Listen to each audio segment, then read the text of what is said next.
कुछ ऋषि मुनि भगवान शिव की खूब प्रशंसा कर रहे थे। आप ऐसे हैं, वैसे हैं, वैसे हैं। तो भगवान शिव को बर्दाश्त नहीं हुआ।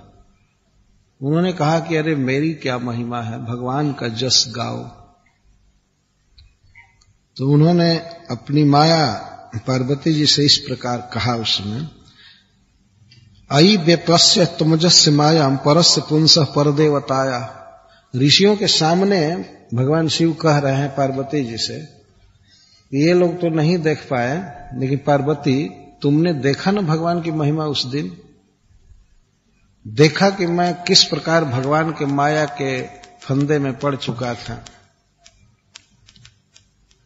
परम पुरुष भगवान की माया को तुमने तो देखा, मैं भगवान के अंशों में सबसे श्रेष्ठ हूं, उनके कलाओं में श्रेष्ठ हूं, लेकिन फिर भी मैं भी बस में हो गया, तो फिर अन्यों की क्या बात है, कौन नहीं माया के बस में हो जाएगा।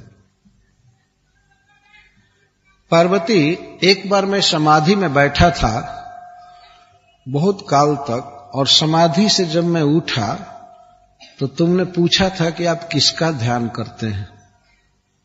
उस दिन मैं नहीं बताया तुमको, क्योंकि मेरा मन भगवान के रूप लीला आदि में विभोर था।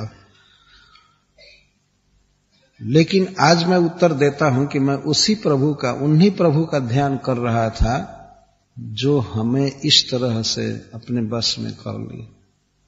यही विष्णु है जिनका मैं ध्यान करता। यम माम पृच्छस्तौपे तेजोगात समा सहस्रांत उपारतम वै सयस साक्षात पुरुषः पुराणो न जत्र कालो विशते न वेद।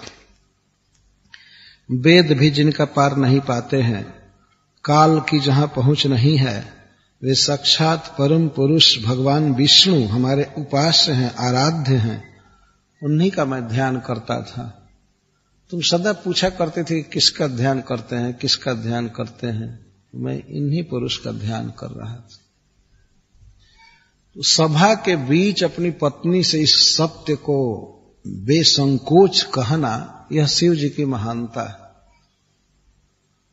शिव जी कभी नहीं कहते हैं कि मैं भगवान हूं, वे हम सर्वदा यही कहते हैं कि मैं भगवान का दास हूं, अंश हूं, उनकी आज्ञा से प्रलय करता हूं। अरे छोटे छोटे मनुष्य तो तुरंत अपने को भगवान कह देते। ये तो एक खेल बना लिए हैं, बस भगवान अपने को कह दो, जबकि भगवान शिव कभी अपने को भगवान नहीं कहते। तो बहुत ऊंचे पोजीशन पर हैं, बहुत बड़े हैं, लेकिन फिर भी वे भगवान की महिमा का ही बखान करते हैं। कैलाश में ऋषियों के सभा में अपने गणों के बीच में अपनी पत्नी से इस प्रकार का कहना, क्या भगवान शिव की ये हीनता हो गई? नहीं, इससे उनका उत्कर्ष होता है।